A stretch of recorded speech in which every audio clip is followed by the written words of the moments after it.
네, 여러분 안녕하세요. 안스타입니다. 오늘은 에스프레소 머신에 관해서 좀 이야기를 해볼 건데요. 카페 창업을 하실 때 에스프레소 머신을 선택하기 전에 꼭 이 영상을 보시고 선택을 하시면 좋을 것 같아요. 물론 제 말이 정답은 아니지만 그래도 큰 돈이 들어가는 만큼 이런저런 의견을 같이 종합해보고 고민하시고 결정을 하셨으면 좋겠어요. 일단은 본격적인 부분에 앞서서 하이엔드 머신에 대해서 말씀을 드릴게요.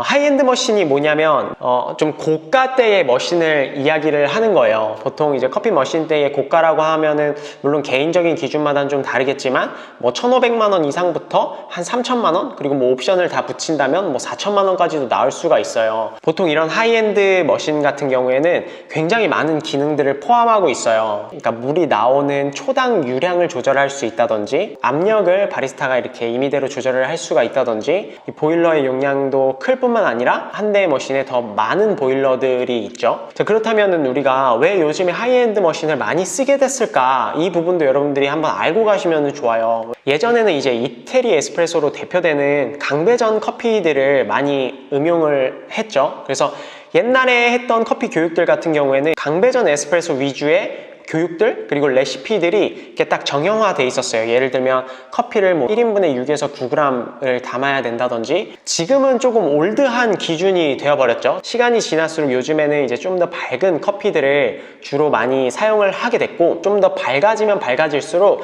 커피 안에 있는 성분들을 녹이기가 힘들어졌어요. 이 약배전된 커피를 더 잘 녹이기 위해 다양한 기능들이 추가되니까 머신도 더 비싸졌고요. 한마디로 강배전된 커피들보다는 좀 약배전된 커피들이 추출하기가 좀 더 어렵고 좀 민감하기도 해요. 그래서 강배전된 커피들은 추출이 조금 잘못되면 맛이 크게 바뀌지가 않는데, 혹은 좀 바뀌더라도 고객이 그렇게 바로바로 알아차릴 만큼의 어떤 민감도가 있지는 않는데, 이런 약배전된 커피들은 추출을 좀 잘못했을 때 바로바로 좀 티가 나는 경향이 있고 추출이 좀 어려운 부분들이 있어요. 그래서 커피 추출이 좀 섬세해지면서 이런 하이엔드 머신들, 내가 이 커피를 좀 더 잘 디테일하게 다룰 수 있는 머신들을 필요로 하게 되고, 그렇게 해서 머신들도 발전을 해왔죠. 근데 하이엔드 머신이 물론 굉장히 좋죠.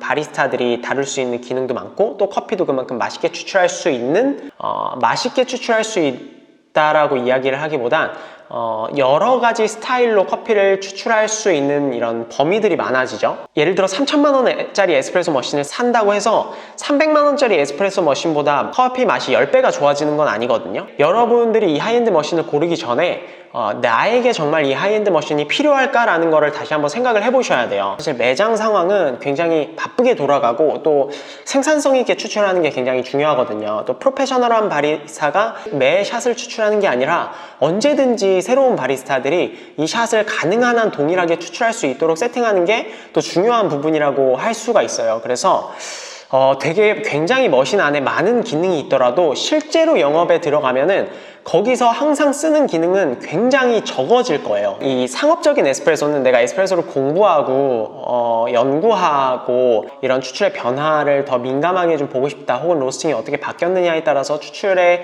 맛이 어떻게 달라지는지를 잘 보기 위해서는 이런 많은 디테일한 기능들이 굉장히 필요한 부분이지만, 매장의 어떤 에스프레소 생산성에 있어서는 여러분들이 그 기능을 온전히 다 사용하지 못할 수가 있다는 거예요. 제가 여러 번 영상에서 말씀드리듯이 에스프레소 커피는 굉장히 많은 변수들이 있기 때문에 생산성을 위해서, 일관성을 위해서는 가능한 한 많은 변수들을 고정시켜야 돼요. 내가 이런 많은 기능들을 정말 잘 사용할 수 있을까? 라는 부분들을 한 번씩 좀 생각을 해보셨으면 좋겠어요.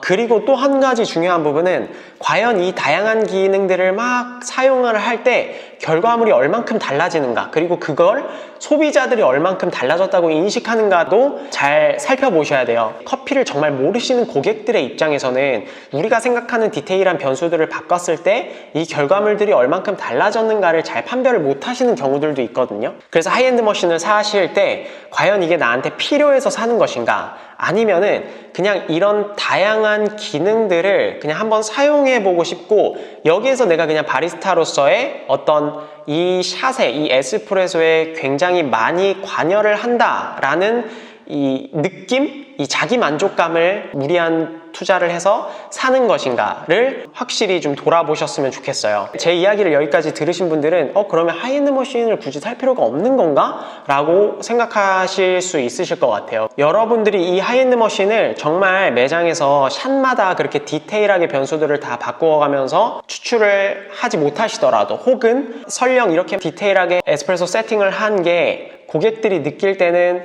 그렇게 큰 차이가 아닐지라도 그런 머신들을 그렇게 사용한다는 것 자체가 전문적이게 보여지게 할 수 있다는 거예요.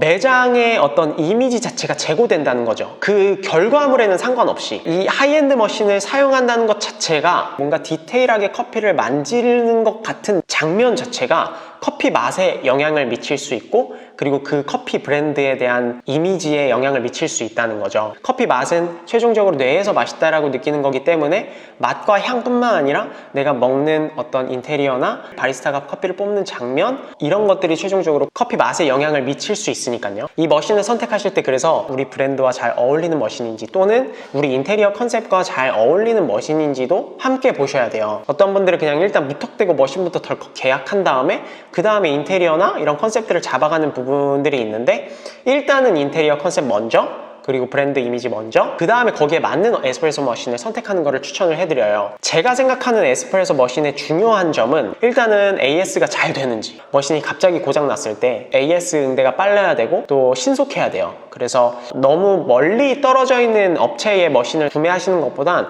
어떻게 보면 비용을 조금 더 들이더라도 내가 바로바로 연락했을 때 바로바로 와서 내 머신의 상태를 봐줄 수 있는 업체의 머신을 구매하시는 것도 좋은 선택일 수 있어요. 그리고 이제 추출의 안정성, 생산성, 그 다음에 브랜드 인지도, 그리고 이제 디자인. 근데 여러분들의 카페의 컨셉에 따라서 우선순위가 달라져요. 이게 무슨 말이냐면, 만약에 내가 창업하려고 하는 공간이 평수가 작은 오피스 상권이나 역세권이다. 그래서 일정 피크 시간대에 몰리는 손님들의 양이 많고 누가 와도 어느 정도 일정 범위의 퀄리티는 뽑을 수 있도록 세팅이 들어가야 된다 라고 한다면, 이 추출의 안정성과 생산성을 일단 우선순위로 해서 보셔야겠죠. 보일러의 용량이 얼마나 큰지, 그리고 얼마나 좀 사용하기 간편한 인터페이스를 갖고 있는지를 보셔야 돼요. 이런 매장에서는 너무 막 다양한 변수들을 갖고 있는 머신들은 그렇게 큰 필요가 없을 수 있어요. 그리고 또 이런 매장에 오는 고객분들은 단순 입지를 통해 오시는 고객들의 층이 많기 때문에 머신의 디자인이나 브랜드는 그렇게 큰 상관이 없을 수도 있어요. 사실 머신을 못 쓰는지도 잘 이렇게 보시지 않거든요. 정말 추출이 안정적으로 일어날 수 있는 저렴한 머신들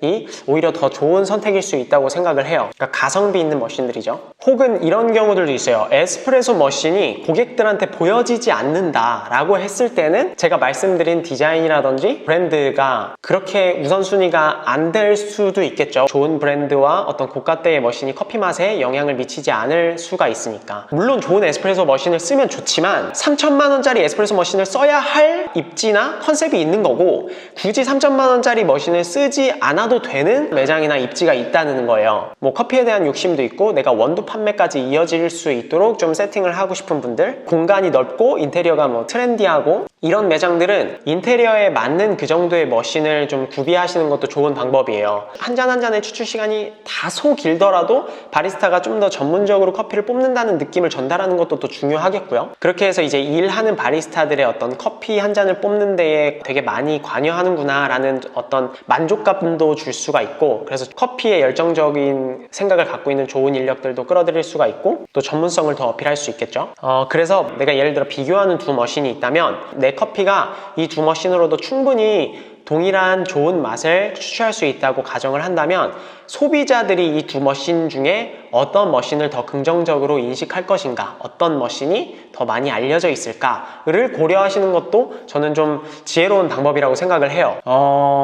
제가 말씀드리고 싶은 거는, 그러니까 절대 머신부터 선택하고 매장의 컨셉을 생각하지 말고 일단 매장의 컨셉부터 생각하고 그에 맞는 머신을 골라야 된다. 하이엔드 머신이 과연 필요한 입지일지를 다시 한번 생각을 해보시고, 오히려 가성비 머신을 선택해도 괜찮은 그런 입지가 있다. 이런 머신은 좀 피하라고 하는 머신은 이제 유량이 많은 머신이에요. 이제 초당 유량이 많은 머신인데 다른 머신들보다 유난히 물이 많이 쏟아지는 머신들이 있죠. 이거는 제 개인적인 현장 경험상 초당 유량이 너무 많으면 커피를 좀 녹이기가 힘든 부분들이 있어요. 그래서 강배전 커피를 쓰려면 그런 머신들도 괜찮지만 내가 좀 커피의 배전도의 스펙트럼을 좀 넓게 갖고 가고 싶다라고 했을 때는 유량이 좀 많은 머신들은 피하셨으면 좋겠다. 오늘은 여기까지고요.